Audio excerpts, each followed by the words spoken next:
Happy New Year, friends. I'm Andy Green, and today I'm talking about drugs because this is the Naked Man Podcast.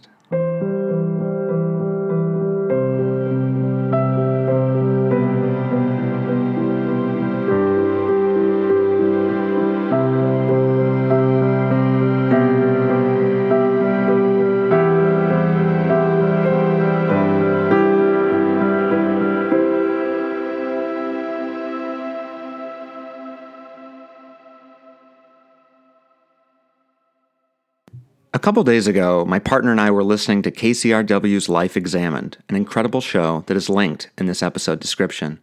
This particular episode featured Dr. Carl Hart, the author of Drug Use for Grown-Ups, Chasing Liberty in the Land of Fear, a book I haven't even read yet that has already shifted gears in my head. For an infinite number of reasons, I'm not the person to give everyone a history of the war on drugs, but I'm going to attempt to paraphrase Dr. Hart in an effort to contextualize.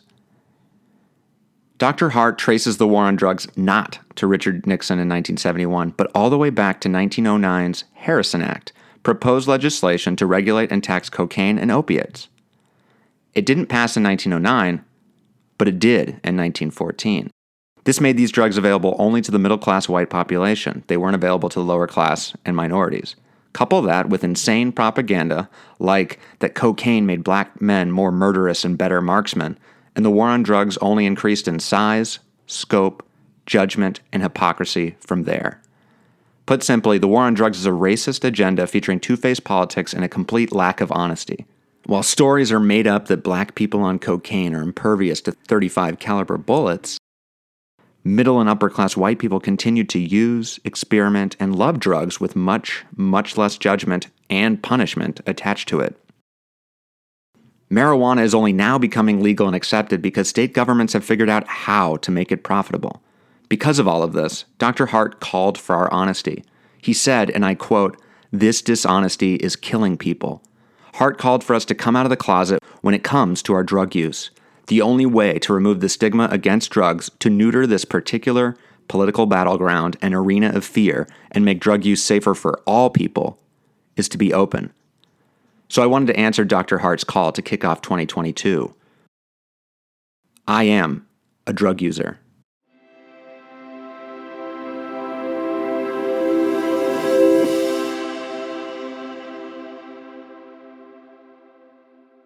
The first drink of alcohol I ever had was in Mexico. I was 15. My family and I were on a cruise, and when we arrived in Puerto Vallarta, I asked if I could go out on my own for the day. My parents, surprisingly, agreed to my request. I don't quite remember what my dreamy plans were for the day, but I likely fantasized about falling in love or having sex with a stranger, the usual. But what did I actually do with my freedom in Mexico as a 15-year-old boy? I found an Americanized sports bar showing Major League Baseball games and had 2 margaritas that I knew to be terrible, even back then. I could have gone snorkeling, but no, this was something I had to do, apparently. I wandered around a little more and then returned to the ship, simultaneously proud and embarrassed of myself. The next time I drank alcohol was at my senior prom. The first time I got drunk was during that weird and magical summer in between high school and college. I puked the next day at work at the AMC theaters when I had to clean the popcorn station. I've puked a fair number of times thanks to alcohol since, and I only mention that to highlight that alcohol is a drug that's far more debilitating than the ones we're incarcerating minorities for using. Speaking of, I'd never smoked weed until college. For some reason, probably due to the outdated and exaggerated cultural and societal stigmas I referenced earlier, I was against weed when I was younger. I lied to myself that I had some sort of moral high ground, but I was against it because I wasn't brave enough to try it. Mostly because nobody had walked me through it, and nobody had wanted to smoke with me in a safe and private setting. Like anything, sports and games especially, I didn't like to try something new in front of a room of watchful eyes. Especially if it was something as dangerous as weed. A notion that makes me laugh now. But I was nervous. I was scared. I didn't know how to smoke. I was fortunate to never be attracted to the idea of cigarettes. And I still despise the act of smoking and don't really know how to use a lighter. In short, shame was driving the train. And besides, in college, I was too busy discovering alcohol, a substance I didn't realize I would go on to rely on to treat anxiety. As I've related in past episodes, I suffered blackouts and made many regretful decisions in college and afterwards, including a DUI. But that didn't stop me from trying other drugs. I've only tried shrooms once in my life. I was 21, I think, back from college. I took them with a friend at his parents' house. They were out of town. Classic scenario. As the shrooms came on, I felt incredible, and an amazing interconnectivity with the world. My mind had never felt so big and open and powerful before. But it was also overwhelming. And I wasn't in nature. I was an idiot on a couch watching Pineapple Express. Even on shrooms, I wasn't participating in the world. And then, of course, I got sick, puked in front of several people, many of whom were not high, and the guilt, shame, and embarrassment literally propelled me down into a dark corridor. I remember the walk down the hall to the bathroom as feeling like I was lurching to my death, as if I was walking into the well in the ring, and that a similar fate was coming for me. Bad trip. Here we come. I was in the bathroom for what felt like years, looking at myself in the mirror and hating everything I saw. I was now shirtless, my shirt covered in the upchuck of a Quiznos meatball sub. I thought I had broken my brain. I thought I had permanently gone insane. I thought the next time I would see my parents would be in a psychiatric hospital. What had I done? That fear of drugs, that voice had been right this whole time. I wanted to end these feelings, and the only way I knew how was to slam my head into the toilet seat. I only wanted to knock myself out, but if I killed myself, well, at least this trip would be over. But thankfully, I didn't slam my head into the toilet seat. Even then, I wasn't completely out of control, even if it felt like it. I was just terrified and was facing fears and voices that I had been ignoring for years. A reckoning had come. A reckoning that wasn't faced alone because my friends were there for me. They were concerned, but trying not to show it. When I asked them to take me to the hospital saying, "I want this out of me," they responded perfectly. They spoke calmly and directly and kindly. They told me they understood, but asked, "Could you give 15 minutes to see if the feelings pass? If they don't, we'll take you to the hospital." I agreed. Over the next couple of hours, I kept calling out and asking if it had been 15 minutes, and they always said, "No, just a few more minutes." Eventually, the worst of it did subside. I put on my friend's sweatshirt, and we all watched WALL-E, and I was reminded by the existence of love and hope in the universe. Miraculously, after the credits rolled, I was normal again, no longer high. I drove home that night. I haven't done mushrooms since, but there was a week in Mexico when I had just read Michael Pollan's book, How to Change Your Mind, where I considered changing my career path to psilocybin therapy. While I've scrapped that idea, I know my story with psilocybin isn't over. I started using MDMA sometime after my first and only shroom adventure. For roughly a 2-year period, I took Molly when going to raves or when I wanted to have a private bro night with a bestie. MDMA is like a rush of overwhelming warmth, happiness, and confidence. There was all of a sudden a certainty to existence. There was no other place in the world I'd rather be in that moment, no person in the world I'd rather be. It felt like I could do anything. Especially when I was 22 and miserable, I needed to be reminded of those things. It allowed me to say and think things I never would have had the courage to do sober. MDMA helped unlock an ability to be more honest about myself, to myself, and with others. An ability I continue to nurture. Indeed, I'm not sure I'd have the tenuous confidence to do this podcast if I had never tried MDMA. But I'll admit, I was always a little scared of Molly. Scared that I was being naughty, that I was doing something wrong, criminal, and rolling the dice and getting away with it. But I was mostly scared that I liked it. That red, white, and blue marketing runs deep, and the vestiges of the black and white slogan, "Drugs are bad," still lived inside me. If I like drugs, does that make me bad? I have this fear with all things that feel or taste good. There must be a catch. I don't deserve this. When must I serve my penance, guilt, shame? Again, I didn't trust myself. I was going to lose it. I was going to take too much. I was going to become addicted. Of course, these thoughts didn't stop me from doing drugs. They were too fun. But they did make me judge the people who use drugs more than me. This judgment arose from a genuine place of concern. I was worried about my friends. I was tired of raves and worried that MDMA was becoming necessary or normal for us, not just a fun toy to take out on special occasions.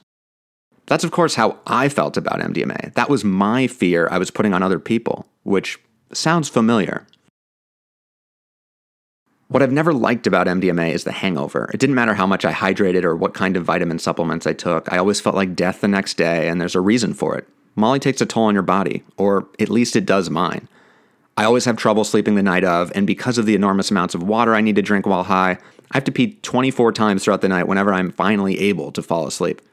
It's miserable. As I've grown older, and I've learned to like and appreciate myself more, and listen to my body, MDMA has become less worth it or interesting or necessary to me. A high, like money, isn't the goal. Drugs are a tool to learn about myself, my brain, my body, and stretch the notions of what or who I can be as a man, as an artist. I've never taken cocaine on purpose. One time at a rave, a random stranger greeted me with genuine affection and rubbed some cocaine into my gums. Or at least, that was his intention. I think he only rubbed his sweaty fingers in my mouth. It wasn't pleasant. Before and since, I've had countless occasions to try cocaine, but I was, again, scared of taking it. Snorting still doesn't sound fun to me, and I've seen so many Scarface-like movies where it doesn't end well, and I was honestly scared of liking it too much, and the benefits didn't seem better or different enough from Molly or LSD to risk it. Even now, I sort of shrug at the idea of it. If it makes sense, or feels right, sure.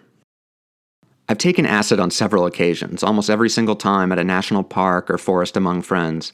Almost universally wonderful, difficult, and enlightening experiences, but similar to MDMA, I haven't felt the desire or need to take it for a couple of years.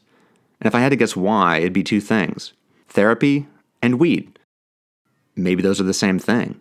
Because even as I felt better over the years and started to like myself more, my anxiety didn't go away. In fact, it only got worse and prominent the more I noticed it. Thanks to my partner, I was paying more attention. Because it wasn't just my life my anxiety was affecting, or at least that was far more obvious to me once in a relationship, I started therapy in 2018 with Valley Community Counseling Clinic, a nonprofit organization dedicated to affordable psychotherapy by pairing patients with therapists in training. I didn't have mental health insurance, but was able to pay what I could afford, their lowest rate being $30 a session. I was finally willing and financially able to help myself. I went to therapy for a year before my therapist graduated and left for Colorado, and I left for Mexico. When I returned to the US in the fall of 2019 in need of a new counselor, I started meeting with my current therapist. Our relationship is one of the most important and illuminating facets of my life, and one we will explore in a future episode. But I didn't stop there. My partner and I began couples counseling to kick off 2020. We wanted to work on our communication before our wedding. The pandemic changed what our wedding turned out to be, of course, but I don't think it's an accident that we're stronger and more open now than we have ever been. It's never been easy, and the work never stops, but we never want to take marriage or each other for granted.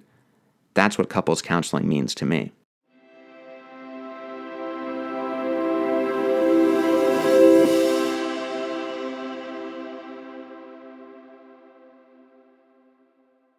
Last summer, after a potentially career-bolstering event that I was too anxious about to fully take advantage of and enjoy, I was finally curious and open enough to try anxiety meds. Neither of my therapists ever once advocated I use medication. It was my idea, and it turned out to be a good one. I started taking fluoxetine, generic for Prozac, in June, right before going on our belated honeymoon. I didn't start to feel the difference in my brain and body until my psychiatrist and I upped the dose to 40 milligrams a day, the dose I still currently use and see no reason to change at this time. Before taking it, I was worried Prozac would change me, or that it'd be addictive, or I could rattle off a litany of other excuses why it would ruin my life. Those familiar, fear-filled voices again. Instead, I feel more like myself, like the person I want to be, the child I used to be. The anxiety isn't gone, it never will be, but now I can better recognize it, better handle it, explore it. And weed helps even more. I try to keep myself to one edible night a week, about 5 to 10 milligrams, and make it special. And indeed, Saturday night gummy nights have been the best and my favorite days of almost every single week since I started doing them, a tradition fortified during the pandemic. But I ended 2021 with 4 gummy nights in a row, and it certainly wasn't the only time I indulged the past couple of years. This was aggressive, and I unsurprisingly felt like a lump to start 2022. But it's kind of nice and necessary to feel like a lump sometimes. It's honest. I needed a vacation from the pressures and anxieties of the year, and weed always helps me do that. I struggled to allow myself to slow down, to be, to relax, to communicate with my body. I'm often stiff and tense throughout the day. I often catch myself holding my breath or with a tight jaw. On an edible, I find myself stretching, finally understanding what Adriene of Yoga with Adriene means when she says, find what feels good. I just explore, go, breathe, on the floor, on the couch, in the kitchen while I make dinner. This extends to my brain, which becomes a playground. I have less filters, less judgment, more ideas, more creativity, more fun. The newest drug in my life is probably the most widely accepted and abused in the world. Caffeine, baby. For all my life, as I saw my parents, my sister, and everyone become reliant on coffee, I was determined to avoid that fate. Again, that moral high ground bullshit. This stance was bolstered because growing up in Seattle, I had developed a hatred of Starbucks. For a while, my resistance was also because I didn't like the taste. And then I didn't think I needed coffee. And as always, I was afraid.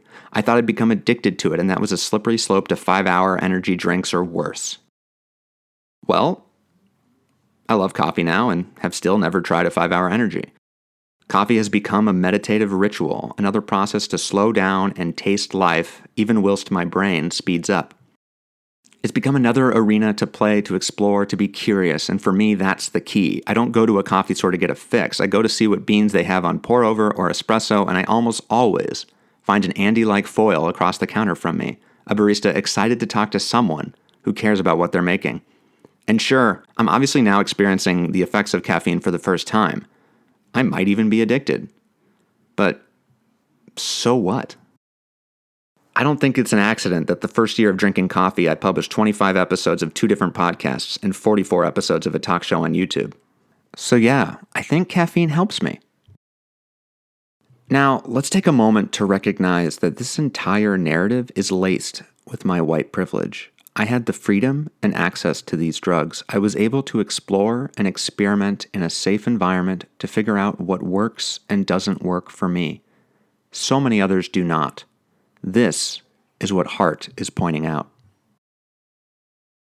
On this journey, there have been dark moments and darker thoughts, but the reality is this. The drug isn't creating the darkness. It was already there. These drugs, if I listen, are helping me bring these fears to the surface, helping me to explore them and learn about myself. It's not always fun and happy. It rarely is, and neither is life. But like everything, I take this seriously. I try to have an intention for every drink, every gummy, every drug, every movie I watch, every cup of coffee. Each one is an adventure, a responsibility. It's special, sacred medicine. This mindset can be and is exhausting, but I don't want to take any of it for granted. I struggle with the notion of enough, those anxious times when I don't feel like enough or when I feel good and I want to feel even better, when I want more. This new year began with the promises of my 3rd annual tradition of a dry January. No alcohol, no weed, I was even debating no desserts. A dry January seemed necessary because while the past 3 months have been a lot of fun and featuring a lot of work, that has been accompanied by more drinking, eating, and gummies, and less exercise to boot. I wanted a reset, a break. But I realized something. This dry January feels like a punishment. It feels again like a manifestation of that voice, the I don't trust myself voice who doesn't think I can accomplish or do anything, or that any pleasure or joy isn't deserved and must be met with immediate pain and retribution. To me, caffeine, marijuana, alcohol, when used in moderation and with respect, are a key component of what makes me me. I'm a curious person, and I don't want to have walls up that I don't need to have. If a cup of coffee or a gummy feels like the right thing, I'm going to have it. If a friend or a stranger offers to buy me a drink and have a conversation, I'm going to say, fuck yes, because for me, that's what life is about. That's Andy. And If there's anything to take away from this, it's that. This is my truth, not yours or anyone else's. I'm only an expert on me. Everyone else can and should do what they're comfortable with, so long as you don't hurt anybody else. As Dr. Hart says, that is the only thing that matters, and it seems to be the only thing we're ignoring right now. So yeah, I like drugs. A lot. And it's complicated. But I'm going to try to not be ashamed of that anymore, because that shame, that hypocrisy, only delivers judgment upon myself and others, and we know who has been paying the price for that prejudice.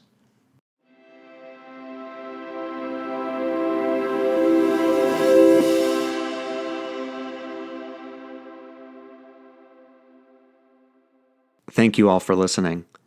At the end of last year, my focus was split, and well, my focus will always be split because that's who I am, but I find myself more determined and excited about this podcast and our journey as we begin 2022. I have some ideas and updates that will be coming soon. In the meantime, the best way to help is to subscribe and rate this podcast 5 golden stars on iTunes, Spotify, or wherever you're listening. Tell a friend about us and follow me at Wandering Green and the show at Naked Man Pod on Instagram, and don't hesitate to reach out to us at nakedmanpod@gmail.com. If you have any thoughts or feelings you'd like to share, perhaps about your experiences with drugs, call and leave a message at the Naked Man phone line at 747-231-7120. Next time on the Naked Man podcast, as promised, my conversation with writer, actress, old college friend, and new mother, Alyssa Klee. In the meantime, as my dad always says, be sweet.